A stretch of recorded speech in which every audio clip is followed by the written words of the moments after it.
আরে এই নে, এখানে 6টা খাবার আছে, যে যেটা পারি সে সেটা বেছে নে। আরে বল্টু, আমি ওই 1 নাম্বার খাবারটাই নিবো, ওইটাই আমার ভালো লাগতেছে। একটা তোর বাটির ভিতর কি পড়ছে? আরে আমি সেটাই দেখছি, আমার বাটির ভিতর দেখি কি পড়ছে। আরে বাবা, এটা তো গরুর মাংস, গরুর মাংস পড়ছে ভাই আমার বাটির ভিতরে। ভাই এই গরুর মাংসটা দেখে মনে হচ্ছে রান্না অনেক সুন্দর হয়েছে। আমি এখন এই গরুর মাংসটা ঝাল দিয়ে সুন্দর করে মাখিয়ে খাবো।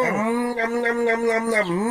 এই গরু মাংসটা খেতে যে কি মজা। আরে শালা বল্টু, তুই যদি না খাইস তা বুঝবিই নে। কাজে গরুর মাংসটা একা একা সুন্দর করে খাচ্ছে আর ওইদিকে বল্টু নালাচ্ছে। আরে শালার মুক্তার বাচ্চা, শোন এবার আমি কি করব। আমি লুডুর গুটিটা ফেটাবো, যেই পয়েন্টটা পড়বে সেই পয়েন্টের বাটিটা আমি নিব। এই তো আমার 5 পড়েছে। আচ্ছা ঠিক আছে, আমি তাহলে 5 নাম্বার বাটিটাই নিব। দেখি এবার 5 নাম্বার বাটিতে কি আছে। 5 নাম্বার বাটিতে কি আছে সেটি দেখার আগে, বন্ধুরা, একটা মা একটা সন্তানকে কত কষ্ট করে লালন পালন করে মানুষ করে সেটা তো তোমরা সবাই জানো। তাই বলছি, তুমি যদি সত্যিকারের মাকে ভালোবেসে থাকো তাহলে একটা লাইক করে সাবস্ক্রাইব করে যাও। আরে বাপরে, আমার প্লেটে এটা কি বললো? এটা তো করলা শুদ্ধ। আরে আল্লাহ, আমি করলা